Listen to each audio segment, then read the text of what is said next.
Halo sobat petarung, konco-koncoku yang begundal, juga para sekutu berandal.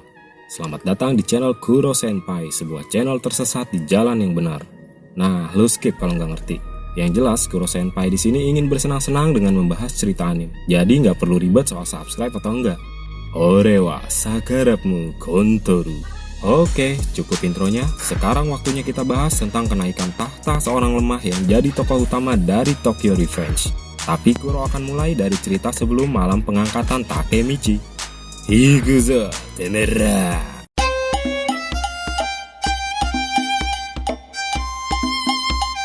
Kalian pasti tahu soal kematian yang melegenda dari Baji-san, di mana Baji adalah orang yang mengisi posisi Ichiban Tai Taicho, yaitu ketua dalam divisi pertama geng Toman. Dan ketika dia is dead, otomatis posisi itu kosong. Lalu dengan tiba-tiba Takemichi terpilih menjadi ketua divisi 1. Wow, sugoi. Ini tak ubahnya dengan mie instan yang praktis untuk dimakan. Atau jika dalam konsep melamar kerja, Takemichi punya orang dalam yang mempermudah ia untuk diterima. Pertanyaannya, siapakah celana dalamnya? Siapakah orang dalamnya? Tapi simpan dulu pertanyaan itu. Kuro Senpai akan mulai dari chapter di mana cerita berlanjut setelah kematian Baji-san. Dimulai dari Takemichi dan Draken yang saat itu pulang menengok si laknat Kazutora yang sudah mendekam di penjara. Dalam perjalanan, Draken menyampaikan pesan dari Maiki yang isinya adalah Takemichi diundang untuk datang ke rapat paguyuban Toman atas perintah Maiki sendiri.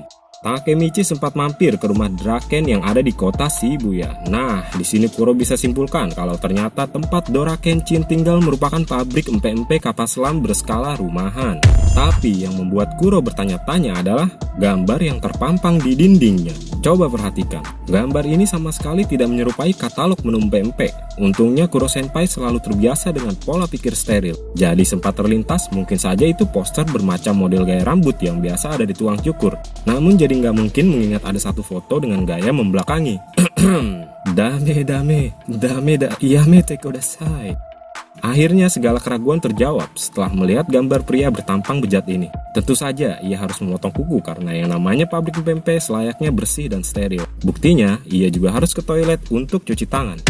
Kembali pada Takemichi yang selanjutnya masuk ke ruangan Draken. Di sana ia melihat foto-foto lawas para pendiri Toman. Dan saat itu Draken pun mengucapkan rasa terima kasih karena sudah menghentikan Maiki yang hampir saja membunuh Kazutora. Hal lain yang diberitahu selanjutnya ialah Emma-chan, sang wanita berambut blondi yang selama ini kita tahu merupakan dewi pujaan sang Dora Kenshin, tak sengaja terlihat oleh Takemichi tengah bermesraan dengan Maiki. Hingga Takemichi menganggap Emma mengkhianati Draken. Tapi nyatanya kesalahpahaman Takemichi juga kesotoyan si bocil hina yang saat itu ikut-ikut mematai terjawab di depan mata. Draken yang saat itu datang membawa boneka ulang tahun untuk Emma menjelaskan jika Maiki dan Emma adalah saudara tiri. Ya, Maiki dan si blondi Emma termasuk dalam kategori step brother yang saat itu sedang merayakan hari ulang tahun Emma. Hari-hari berikutnya, ketua divisi 2 Toman yaitu Mitsuya mengundang Takemichi untuk datang ke sekolahnya. Di sana Takemichi dijemput Pehyan yang kebetulan juga bersekolah di tempat itu. Pehyan yang kita tahu sebelumnya adalah wakil dari Pachin saat masih di divisi 3, ia memandu Takemichi menuju ruang klub menjahit, tempat di mana Mitsuya berada. Takemichi pun bertemu Mitsuya setibanya di ruang klub menjahit. Namun yang membuatnya terkagum bukan hanya karena Mitsuya menekuni bidang menjahit, tetapi orang yang menjadi ketua divisi 2 geng berandalan itu adalah orang yang sekaligus memimpin klub tersebut. Kawaii ne. Cukup kontras bagi lelaki yang bereksistensi dalam kancah begundal adu jotos, sementara di sisi lain mengikuti ekskul menjahit yang mana seluruh anggotanya adalah perempuan. Tapi buat Kuro sendiri, jika harus memilih salah satu tokoh di antara pendiri Toman, Kuro cenderung pada Mitsuya. Mungkin karena Mitsuya boleh dibilang yang paling berkepala dingin, ramah, dan humble di antara yang lain. Mari kita sebut Mitsuya di pembahasan berikutnya sebagai penjahat yang baik, alias the good bad guy. Oke. Lanjut ke Takemichi yang akhirnya tahu soal alasan Mitsuya meminta ia datang menemuinya. Ternyata Mitsuya sudah menyiapkan seragam Toman untuk Takemichi yang ia buat sendiri dengan kemampuan menjahitnya. Mitsuya mengatakan seragam yang ia buat untuk Takemichi adalah bentuk terima kasihnya karena sudah menyelamatkan Draken, sekaligus sebagai pengingat peristiwa Halloween berdarah. Kemudian, hari di mana rapat paguyuban Toman tiba. Dengan memakai seragam buatan Mitsuya, Takemichi hadir memenuhi undangan Maiki. Tapi yang mengejutkan ratusan jamaah Toman, saat itu si jambul Hanma yang berasal dari padepokan Valhalla turut hadir. Ia berdiri di belakang Maiki diikuti Chifuyu yang berdiri di sampingnya. Di pertemuan itu, Suji Hanma mengaku kalau Valhalla sebenarnya tidak punya pemimpin. Namun ada alasan lain mengenai kehadirannya dalam pertemuan itu. Ialah untuk menyampaikan bahwa semua anggota Valhalla akan bergabung dengan Toman. Sekilas memang terlihat menguntungkan mengingat anggota Valhalla berjumlah 2 kali lipat dari anggota Toman. Tetapi sebetulnya bagi Takemichi yang datang dari masa depan, bergabungnya Valhalla justru merupakan gejala buruk atau tanda-tanda yang mendekati cikal bakal pengambil alihan Tokyo Manji. Terlebih lagi, adanya pengakuan Hanma sendiri bahwa ada seorang perantara yang menggabungkan mereka dan tak lain orang itu si musuh dalam sarung Kisaki Teta, di mana Takemichi telah melihat gambaran Kisaki ketika menemui Draken di masa depan. Juga dari yang saat itu dikatakan Naoto bahwa Kisaki merupakan dalang yang menjadikan Toman organisasi jahat dan bengis. Keyakinan Takemichi juga semakin kuat, mengingat Baji menjelang kematiannya berkata kalau musuh Toman sebenarnya adalah Kisaki.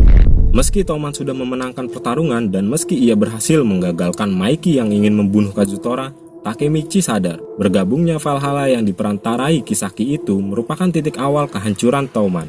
Akan tetapi saat Takemichi belum selesai memikirkan masalah besar yang muncul di depan matanya, hal yang paling membagongkan dari pertemuan itu selanjutnya timbul dari perkataan Chifuyu yang saat itu berdiri di hadapan jamaah Toman. Chifuyu yang merupakan wakil ketua divisi 1 dengan tegas di depan semua anggota meminta Takemichi untuk memimpin divisi 1 sekaligus menjadi orang yang ia percaya untuk diikuti. Chifuyu memilih Takemichi karena ia meyakini kalau orang yang sangat ia hormati yaitu Baji-san menginginkan itu. Sedangkan Maiki juga meyakini sesuatu yang dipercayai oleh mendiang sahabatnya yang menaruh harapan pada Takemichi. Awalnya Takemichi tak yakin atas apa yang ia dengar dan ia ragu akan kemampuannya sendiri. Namun ia selalu mengingat tujuannya selama ini yang ingin menyelamatkan nasib orang-orang terdekatnya yang terbunuh di masa depan. Ia juga teringat pengorbanan nyawa yang dilakukan Baji demi Toman. Kemudian akhirnya, dengan tekad yang kuat dan dengan termehek-mehek berlinangan air mata, Takemichi menerima posisi Ichibantai Taicho dengan tujuan besarnya sejak awal untuk merubah nasib Toman di masa depan. Sampai di sini bisa disimpulkan mengapa Takemichi bisa menempati ketua divisi 1 antara lain adalah Chifuyu. Chifuyu ingin mengikuti Takemichi yang dipercayakan mendiang Baji memegang tanggung jawab Toman. Bagi Chifuyu, Baji adalah orang terdekatnya sekaligus yang paling ia hormati, sehingga harapan dan kepercayaan Baji terhadap Takemichi itu menuntunnya memilih Takemichi.